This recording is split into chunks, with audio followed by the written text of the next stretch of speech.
The Hound of the Baskervilles. Chapter 12. Death on the Moor. For a moment or two I sat breathless, hardly able to believe my ears. Then my senses and my voice came back to me, while a crushing weight of responsibility seemed in an instant to be lifted from my soul. That cold, incisive, ironical voice could belong to but one man in all the world. "Holmes!" I cried. "Holmes!" "Come out," said he, "and please be careful with the revolver." I stooped under the rude lintel, and there he sat upon a stone outside, his grey eyes dancing with amusement as they fell upon my astonished features. He was thin and worn, but clear and alert, his keen face bronzed by the sun and roughened by the wind. In his tweed suit and cloth cap, he looked like any other tourist upon the moor, and he had contrived, with that cat-like love of personal cleanliness which was one of his characteristics, that his chin should be as smooth and his linen as perfect as if he were in Baker Street. "I was never more glad to see anyone in my life," said I as I wrung him by the hand. "Or more astonished, eh?" "Well, I must confess it. The surprise was not all on one side, I assure you. I had no idea that you had found my occasional retreat, still less that you were inside it, until I was within 20 paces of the door." "My footprint, I presume?" "No, Watson. I fear that I could not undertake to recognize your footprint amid all the footprints of the world. If you seriously desire to deceive me, you must change your tobacconist. For when I see the stub of a cigarette marked Bradley, Oxford Street, I know that my friend Watson is in the neighbourhood. You will see it there beside the path. You threw it down, no doubt, at that supreme moment when you charged into the empty hut." "Exactly." "I thought as much, and knowing your admirable tenacity, I was convinced that you were sitting in ambush, a weapon within reach, waiting for a tenant to return. So you actually thought that I was the criminal?" "I did not know who you were, but I was determined to find out." "Excellent, Watson. And how did you localize me? You saw me, perhaps, on the night of the convict hunt, when I was so imprudent as to allow the moon to rise behind me?" "Yes, I saw you then." "And have no doubt searched all the huts until you came to this one?" "No. Your boy had been observed, and that gave me a guide where to look." The old gentleman with the telescope, no doubt? I could not make it out when first I saw the light flashing upon the lens." He rose and peeped into the hut. "Ah! I see that Cartwright has brought up some supplies. What's this paper? So you have been to Coombe Tracy, have you?" "Yes." "To see Mrs. Laura Lyons?" "Exactly." "Well done. Our researches have evidently been running on parallel lines, and when we unite our results, I expect we shall have a fairly full knowledge of the case." "Well, I am glad from my heart that you are here, for indeed the responsibility and the mystery were both becoming too much for my nerves. But how in the name of wonder did you come here, and what have you been doing? I thought that you were in Baker Street, working on that case of blackmailing." "That was what I wished you to think." "Then you use me, and you do not trust me?" I cried with some bitterness. "I think that I have deserved better at your hands, Holmes." "My dear fellow, you have been invaluable to me in this case, as in many other cases, and I beg that you will forgive me if I have seemed to play a trick upon you. In truth, it was partly for your own sake that I did it, and it was my appreciation of the danger which you ran which led me to come down and examine the matter for myself. Had I been with Sir Henry anew, it is confident that my point of view would have been the same as yours, and my presence would have warned our very formidable opponents to be on their guard. As it is, I have been able to get about as I could not possibly have done had I been living in the hall, and I remain an unknown factor in the business, ready to throw in all my weight at a critical moment." "But why keep me in the dark?" For you to know could not have helped us, and might possibly have led to my discovery. You would have wished to tell me something, or in your kindness you would have brought me out some comfort or other, and so an unnecessary risk would be run. I brought Cartwright down with me. You remember the little chap at the express office, and he has seen after my simple wants, a loaf of bread and a clean collar. What does man want more? He has given me an extra pair of eyes upon a very active pair of feet, and both have been invaluable. Then my reports have all been wasted. My voice trembled as I recalled the pains and the pride with which I had composed them. Holmes took a bundle of papers from his pocket. Here are your reports, my dear fellow, and very well thumbed, I assure you. I made excellent arrangements, and they are only delayed 1 day upon their way. I must compliment you exceedingly upon the zeal and the intelligence which you have shown over an extraordinarily difficult case. I was still rather raw over the deception which had been practised upon me, but the warmth of Holmes's praise drove my anger from my mind. I felt also in my heart that he was right in what he said, and that it really was best for our purpose that I should not have known that he was upon the moor. "That's better," said he, seeing the shadow rise from my face. "And now tell me the result of your visit to Mrs. Laura Lyons.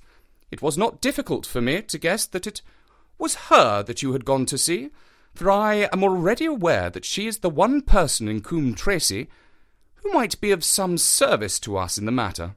In fact, if you had not gone today, it is exceedingly probable that I should have gone tomorrow." The sun had set and dusk was settling over the moor. The air had turned chill, and we withdrew into the hut for warmth. There, sitting together in the twilight, I told Holmes of my conversation with the lady. So interested was he that I had to repeat some of it twice before he was satisfied. "This is most important," said he when I had concluded. "It fills up a gap which I had been unable to bridge in this most complex affair. You are aware, perhaps, that a close intimacy exists between this lady and the man Stapleton." "I did not know of a close intimacy." "There can be no doubt about the matter. They meet, they write, there is a complete understanding between them. Now, this puts a very powerful weapon into our hands. If I could only use it to detach his wife—" "His wife?" "I am giving you some information now, in return for all that you have given me. The lady who has passed here as Miss Stapleton is in reality his wife." "Good heavens, Holmes! Are you sure of what you say? How could he have permitted Sir Henry to fall in love with her?" "Sir Henry's falling in love could do no harm to anyone, except Sir Henry. He took particular care that Sir Henry did not make love to her, as you have yourself observed. I repeat that the lady is his wife, and not his sister." "But why this elaborate deception?" "Because he foresaw that she would be very much more useful to him in the character of a free woman." All my unspoken instincts, my vague suspicions, suddenly took shape and centred upon the naturalist. In that impassive, colourless man, with his straw hat and his butterfly net, I seemed to see something terrible, a creature of infinite patience and craft, with a smiling face and a murderous heart. "It is he, then, who is our enemy. It is he who dogged us in London." "So I read the riddle." "And the warning. It must have come from her." "Exactly." The shape of some monstrous villainy, half seen, half guessed, loomed through the darkness which had girt me so long. "But are you sure of this, Holmes? How do you know that this woman is his wife?" "Because he so far forgot himself as to tell you a true piece of autobiography upon the occasion when he first met you, and I dare say he has many a time regretted it since. He was once a schoolmaster in the north of England. Now, There is no one more easy to trace than a schoolmaster. There are scholastic agencies by which one may identify any man who has been in the profession. A little investigation showed me that a school had come to grief under atrocious circumstances, and that the man who had owned it, the name was different, had disappeared with his wife. The descriptions agreed. When I learnt that the missing man was devoted to entomology, the identification was complete.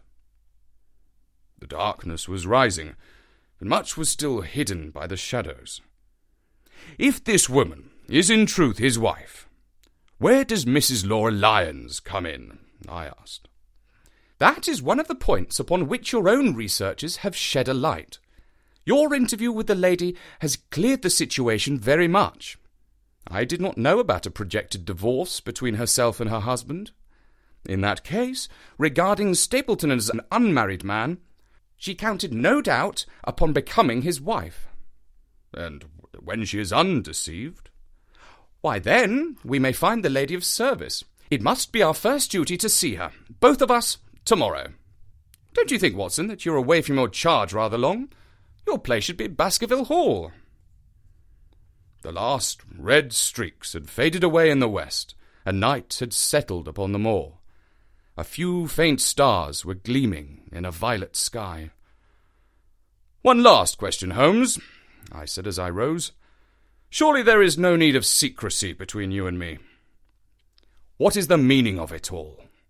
What is he after? Holmes's voice sank as he answered. It is murder, Watson. Refined, cold-blooded, deliberate murder. Do not ask me for particulars. My nets are closing upon him, even as his are upon Sir Henry, and with your help he is already almost at my mercy. There is but one danger which can threaten us. It is that he should strike before we are ready to do so. Another day, 2 at the most, and I have my case complete. But until then, guard your charge as closely as ever a fond mother watched her ailing child. Your mission today has justified itself, and yet I could almost wish that you had not left his side. Hark! A terrible scream, a prolonged yell of horror and anguish burst out of the silence of the moor. That frightful cry turned the blood to ice in my veins. Oh, my God, I gasped. What is it? What does it mean?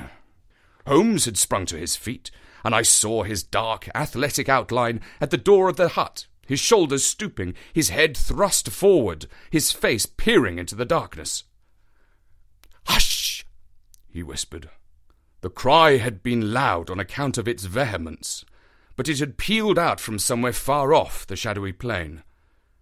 Now it burst upon our ears, nearer, louder, more urgent than before. Where is it? Holmes whispered, and I knew from the thrill of his voice that he, the man of iron, was shaken to the soul. Where is it, Watson? There, I think. I pointed into the darkness. No, there! Again the agonized cry swept through the silent night, louder and much nearer than ever, and a new sound mingled with it, a deep muttered rumble, musical and yet menacing, rising and falling like the low, constant murmur of the sea. "The hound!" cried Holmes. "Come, Watson, come! Great heavens, if we are too late!" He had started running swiftly over the moor, and I had followed at his heels. But now, from somewhere among the broken ground immediately in front of us, there came one last despairing yell, and then a dull, heavy thud.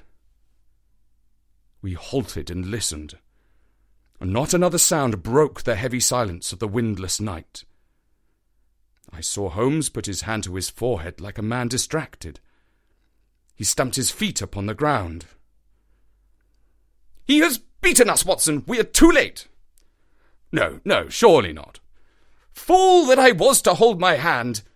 And you, Watson, see what comes of abandoning your charge. But by heaven, if the worst has happened, we'll avenge him. Blindly we ran through the gloom, blundering against boulders, forcing our way through gorse bushes, panting up hills and rushing down slopes, heading always in the direction whence those dreadful sounds had come. At every rise, Holmes looked eagerly around, but the shadows were thick upon the moor, and nothing moved upon its dreary face. "Can you see anything?" "Nothing." "But hark, what is that?" A low moan had fallen upon our ears. There it was again upon our left. On that side a ridge of rocks ended in a sheer cliff which overlooked a stone-strewn slope. On its jagged face was spread-eagled some dark, irregular object. As we ran towards it, the vague outline hardened into a definite shape. It was a prostrate man, face downward upon the ground, the head doubled under him at a horrible angle, the shoulders rounded, and the body hunched together as if in the act of throwing a somersault. So grotesque was the attitude that I could not for the instant realize that the moan had been the passing of his soul. Not a whisper, not a rustle rose now from the dark figure over which we stooped. Holmes laid his hand upon him and held it up with an exclamation of horror. The gleam of the match which he struck shone upon his clotted fingers and upon the ghastly pool which widened slowly from the crushed skull of the victim, and it shone upon something else which turned our hearts sick and faint within us. The body of Sir Henry Baskerville. There was no chance of either of us forgetting that peculiar ruddy tweed suit, the very one which he had worn on the first morning that we had seen him in Baker Street. We caught the one clear glimpse of it, and then the match flickered and went out, even as the hope had gone out of our souls. Holmes groaned, and his face glimmered white through the darkness. "The brute! The brute!" I cried with clenched hands. "Oh, Holmes, I shall never forgive myself for having left him to his fate." "I am more to blame than you, Watson. In order to have my case well rounded and complete, I have thrown away the life of my client. It is the greatest blow which has befallen me in my career. But how could I know? How could I know that he would risk his life alone upon the moor in the face of all my warnings? That we should have heard his screams. My God, those screams, and yet have been unable to save him. Where is this brute of a hound which drove him to his death? It may be lurking among these rocks at this instant. And Stapleton, where is he? He shall answer for this deed." "He shall. I will see to that. Uncle and nephew have been murdered. The one frightened to death by the very sight of a beast which he thought to be supernatural. The other driven to his end in his wild flight to escape from it. But now we have to prove the connection between the man and the beast. Save from what we heard, we cannot even swear to the existence of the latter, since Sir Henry has evidently died from the fall. But, by heavens, cunning as he is, the fellow shall be in my power before another day is past." We stood with bitter hearts on either side of the mangled body, overwhelmed by the sudden and irrevocable disaster which had brought all our long and weary labours to so piteous an end. Then, as the moon rose, we climbed to the top of the rocks over which our poor friend had fallen, and from the summit we gazed over the shadowy moor, half silver and half gloom. Far away, miles off, in the direction of Grimpen, a single steady yellow light was shining. It could only come from the lonely abode of the Stapletons. With a bitter curse, I shook my fist at it as I gazed. "Why should we not seize him at once?" "Our case is not complete. The fellow is wary and cunning to the last degree. It is not what we know, but what we can prove. If we make one false move, the villain may escape us yet." "What can we do?" "There will be plenty for us to do tomorrow. Tonight we can only perform the last offices to our poor friend." Together we made our way down the precipitous slope and approached the body, black and clear against the silvered stones. The agony of those contorted limbs struck me with a spasm of pain and blurred my eyes with tears. "We must send for help, Holmes. We cannot carry him all the way to the hall." "Good heavens, are you mad?" He had uttered a cry and bent over the body. Now he was dancing and laughing and wringing my hand. Could this be my stern, self-contained friend? These were hidden fires indeed. "A beard! A beard! The man has a beard!" "A beard? It is not the baronet! It is... Why, it is my neighbour, the convict!" With feverish haste we had turned the body over, and that dripping beard was pointing up to the cold, clear moon. There could be no doubt about the beetling forehead, the sunken animal eyes. It was indeed the same face which had glared upon me in the light of the candle from over the rock, the face of Selden, the criminal. Then in an instant it was all clear to me. I remembered how the baronet had told me that he had handed his old wardrobe to Barrymore. Barrymore had passed it on in order to help Selden in his escape. Boots, shirt, cap, it was all Sir Henry's. The tragedy was still black enough, but this man had at least deserved death by the laws of his country. I told Holmes how the matter stood, my heart bubbling over with thankfulness and joy. "Then the clothes have been the poor devil's death," said he. "It is clear enough that the hound has been laid on from some article of Sir Henry's. The boot which was abstracted in the hotel in all probability, and so ran this man down. There is one very singular thing, however. How came Selden in the darkness to know that the hound was on his trail?" "He heard him." To hear a hound upon the moor would not work a hard man like the convict into such a paroxysm of terror that he would risk recapture by screaming wildly for help. By his cries, he must have run a long way after he knew the animal was on his track. How did he know? A greater mystery to me is why this hound, presuming that all our conjectures are correct— "I presume nothing." Well then, why this hound should be loose tonight. I suppose that it does not always run loose upon the moor. Stapleton would not let it go unless he had reason to think that Sir Henry would be there. My difficulty is more formidable of the two, for I think that we shall very shortly get an explanation of yours, while mine may remain forever a mystery.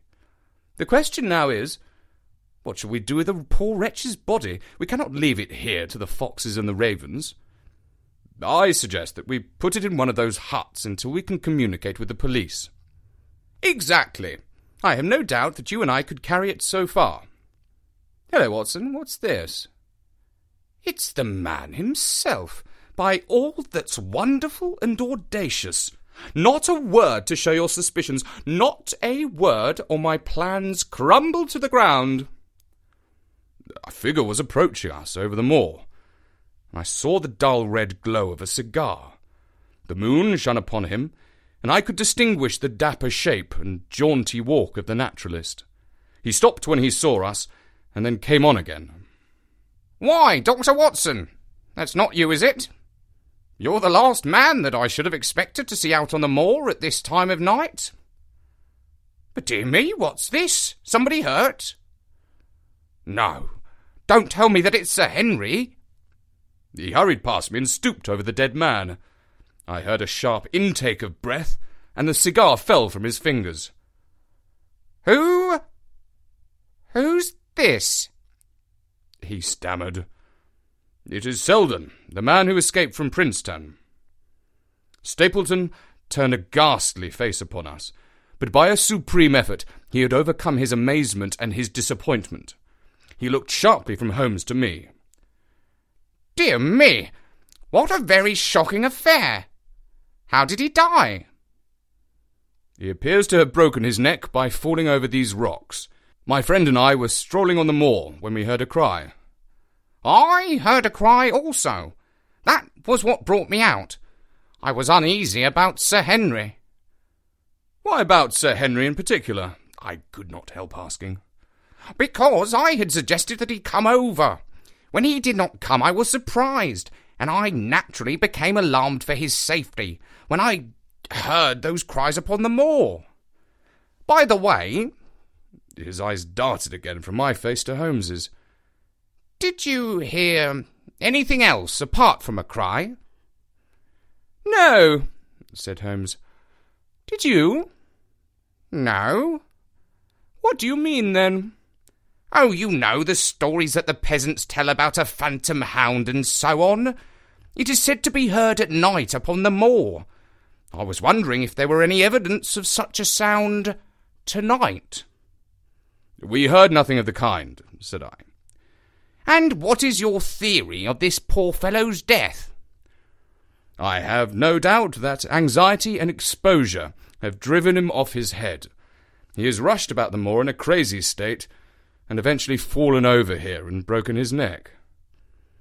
"That seems the most reasonable theory," said Stapleton, and he gave a sigh, which I took to indicate his relief. "What do you think, Mr. Sherlock Holmes?" My friend bowed his compliments. "You are quick at identification," he said. "We have been expecting you in these parts since Dr. Watson came down. You were in time to see a tragedy." "Yes, indeed. I have no doubt that my friend's explanation will cover the facts. I will take an unpleasant remembrance back to London with me tomorrow." "Oh, you return tomorrow?" "That is my intention." "I hope your visit has cast some light upon those occurrences which have puzzled us." Holmes shrugged his shoulders. "One cannot always have the success for which one hopes. An investigator needs facts, and not legends or rumours. It has not been a satisfactory case." My friend spoke in his frankest and most unconcerned manner. Stapleton still looked hard at him, then he turned to me. "I would suggest carrying this poor fellow to my house, but it would give my sister such a fright that I do not feel justified in doing it. I think that if we put something over his face, he'll be safe until morning." And so it was arranged.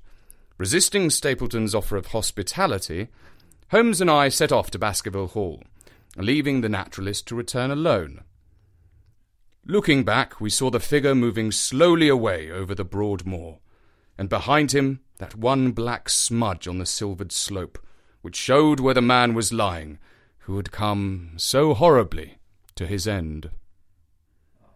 The Hound of the Baskervilles is read by me, Richard Scott, and can be downloaded for free from storynori.com and iTunes. Thank you for listening.